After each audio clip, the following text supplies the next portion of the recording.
आगे बढ़ेंगे 7th, which is the correct sequence of cognitive domain. Bloom's taxonomy जो BS Bloom ने क्या बात की है, संज्ञानात्मक पक्ष यानी कॉग्निटिव डोमेन जो आपके मेंटल स्किल्स मानसिक क्षमताओं से जुड़ा हुआ है। दूसरा है अफेक्टिव, अफेक्टिव मतलब कि आपकी संवेदनाओं से, आपके हार्ट से जुड़ा हुआ। और थर्ड है इमोशन से जुड़ा हुआ, अगर मैं कहूं थर्ड है साइकोमोटर जो आपकी एक्टिविटीज गतिविधियों से जुड़ा हुआ है। फटाफट से आंसर करो कि आंसर क्या होगा। ये तो बहुत बार डिस्कस कर चुके हैं। बीएस ब्लूम ने 1956 में ये टैक्सोनॉमी दी थी, लर्निंग के डोमेन्स की बात की थी। 3 डोमेन है अगर हम बात करें, एक है कॉग्निटिव जिसमें आपके दिमाग का इस्तेमाल होगा और जिसके अंदर कुछ 6 डोमेन है जिसके बारे में यहां पूछा गया है। फिर है अफेक्टिव जिसको आप संवेदात्मक कहते हैं, ठीक। अफेक्टिव मतलब ये आपके इमोशंस से रिलेटेड है, ठीक। आपके इमोशंस या हार्ट से भी हम जोड़ सकते हैं, बेसिकली इमोशंस से जुड़ा हुआ है, फीलिंग्स से जुड़ा हुआ है अगर मैं कहूं। कॉग्निटिव, अफेक्टिव और थर्ड वन इज साइकोमोटर, गत्यात्मक कहते हैं हम इसको। ये आपकी फिजिकल एक्टिविटीज यानी हैंड से जुड़ा हुआ है। अगर आप चाहें तो इसको इस तरीके से जोड़ सकते हैं, हालांकि इसकी बात पेस्टोलॉजी ने की थी हैंड, हार्ट और हेड की, ठीक। ये आपके हेड से जुड़ा हुआ है, तो इस तरीके से समझने के लिए जोड़ सकते हैं। इसका मतलब ये नहीं है कि ब्लूम ने ऐसा कहा था कि हेड से जोड़ दो, ठीक है। तो ये बेसिक बात हुई। अब कॉग्निटिव में 6 डोमेन्स हैं। पहला है नॉलेज, फिर कॉम्प्रिहेंशन, आप किसी चीज को इंटेक करते हैं, ठीक, वो है नॉलेज।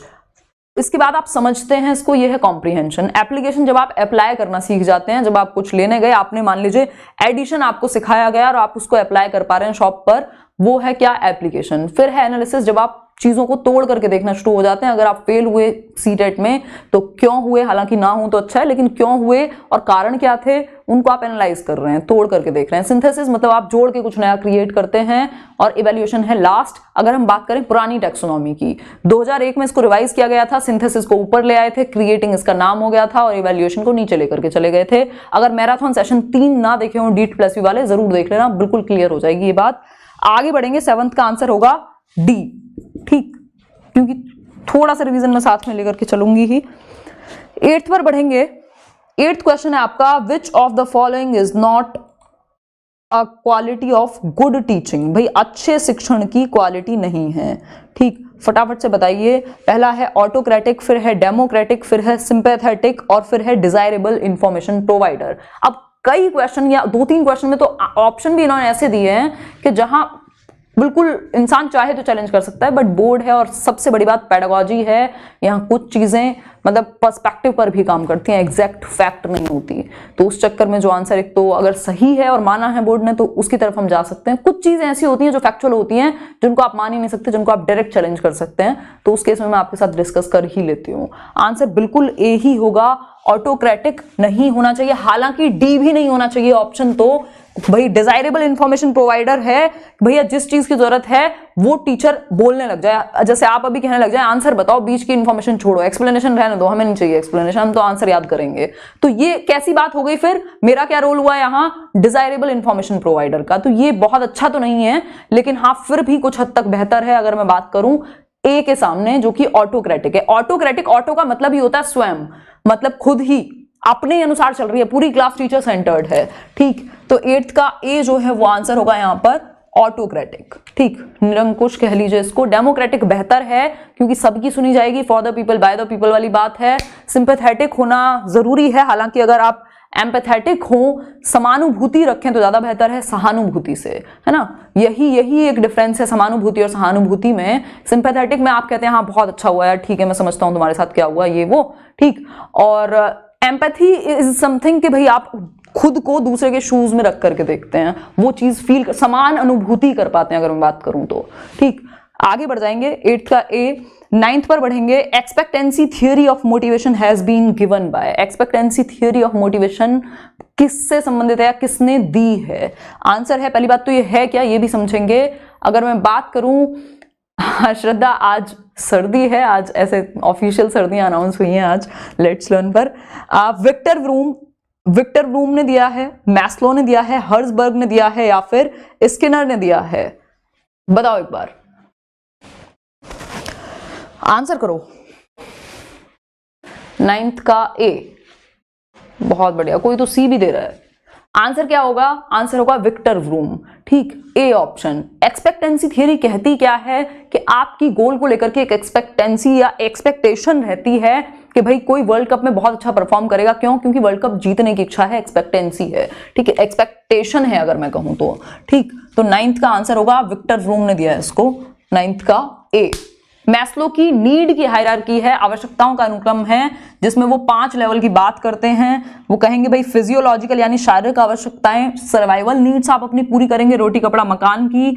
फिर उसके बाद आपको क्या चाहिए? सेफ्टी चाहिए। फिर उसके बाद आपको लव और बिलोंगिंगनेस। फिर उसके बाद सेल्फ एस्टीम, देन आप सेल्फ एक्चुअलाइजेशन, स्पिरिचुअलिटी की बात करते हैं। ठीक, आगे बढ़ेंगे 10th क्वेश्चन पर। 10th क्वेश्चन है, to which family advance organiser model is related with. भाई एडवांस ऑर्गेनाइजर मॉडल जो है वो बेसिकली इंफॉर्मेशन को जोड़ने का काम करता है। जो पीछे आपने किसी एक क्लास में, एक कक्षा में सीखा, उसको जोड़ दिया जाता है जब कुछ करंट एक पॉइंट ऑफ व्यू से, करंट टॉपिक से इस तरीके पूरा एक जाल बना दिया जाता है इंफॉर्मेशन को कनेक्ट करने का। तो ये इंफॉर्मेशन प्रोसेसिंग से जुड़ा हुआ है, सिंपल, जहां बच्चों को आप किस तरीके से, या दिमाग जो है ह्यूमन का, उसको हम किस तरीके से यूज करते हैं कंप्यूटर की तरह, जो डेटा को प्रोसेस करे और उस चीज को जोड़ पाए, समझ पाए। ठीक, तो आंसर क्या होगा? आंसर होगा सी, इंफॉर्मेशन प्रोसेसिंग। ठीक, लाइक शेयर करते रहना, अगर सेशन पसंद आए तो। शेयर नहीं भी करना मत करो, लाइक जरूर करके जाना। ठीक, 10th का सी। आगे बढ़ेंगे, नेक्स्ट क्वेश्चन है 11th question, which is useful in the transformation of skills. Skills के ट्रांसफॉर्मेशन में, यानी कि अगर हम बात करें मतलब कौशलों के विकास में या ट्रांसफॉर्म होने में, उनको बेहतर होने में कौन सी एक चीज यूजफुल है। पहला है, skills transformation is a journey not a destination. भाई स्किल ट्रांसफॉर्मेशन क्या है? एक जर्नी के जैसा है, कोई डेस्टिनेशन नहीं है। जैसे पीपल से कि भैया सक्सेस एक क्या है, जर्नी है, ये है लाइफ जर्नी है, फलाना है, ढिमकाना है, ये एक पूरा फिलोसफी है। आगे बढ़े, लीनियर प्रोग्राम मतलब बिल्कुल लाइन में, रेखा में चलना। फिर है ब्रांचिंग प्रोग्राम, शाखाओं में बिखरना, या फिर प्रेपरेशन एंड एक्विजिशन। आंसर कीजिए। बिल्कुल ठीक है प्रियंका, आंसर होगा डी। अगर आप क्वेश्चन देखेंगे तो आंसर उसके हिसाब से जाना चाहिए, D, which is useful in the. Useful क्या है अगर मैं बात करूं ट्रांसफॉर्मेशन ऑफ स्किल्स को बेहतर करने में, तो वो होगा आपका ट्रांसफॉर्म स्किल किससे होगी। अगर आपको मान लेते टीचिंग ही है, कुछ भी आप पेंटिंग ही कर रहे हैं, प्रेपरेशन और एक्विजिशन दोनों चाहिए। आप एक्वायर करेंगे नॉलेज, प्रिपेयर करेंगे, एग्जीक्यूट भी करेंगे। तो अगर क्वेश्चन का देखें तो आंसर जाएगा डी। हो सकता है कई जगह आपको बुक्स में भी दिया हुआ मिल जाए ए। आंसर की में इन्होंने क्या दिया था पता नहीं, बट डी होना चाहिए इसका सही ऑप्शन।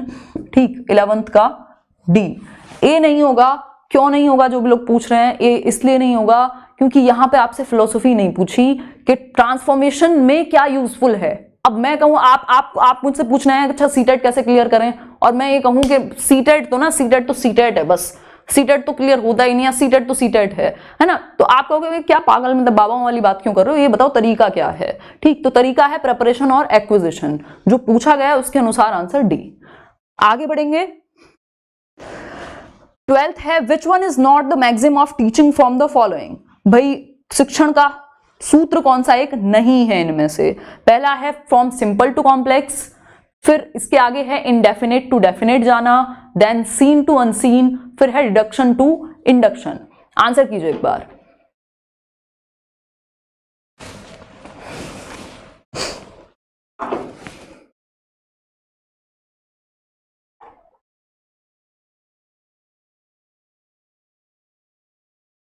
ए दिया था यूबरेट ने, हाँ हो सकता है दिया हो, लेकिन आंसर जो है वो डी यहाँ पर बेहतर है। और अब क्योंकि हो चुका है, अब तो जिन्होंने जो दिया होगा वो हुआ ही होगा, लेकिन क्योंकि ये फैक्चुअल क्वेश्चन नहीं है, ये अंडरस्टैंडिंग बेस्ड क्वेश्चन है, तो वैसे भी रिपीट तो नहीं होगा सेम तरीके से, तो इस पर परेशान होने की कोई आवश्यकता भी नहीं है ना। कॉन्सेप्ट्स ठीक रखिए, कॉन्सेप्ट्स को मत खराब कीजिए आंसर देख करके, क्योंकि ऐसा कहीं नहीं लिखा कि अगली बार वही आंसर आएगा।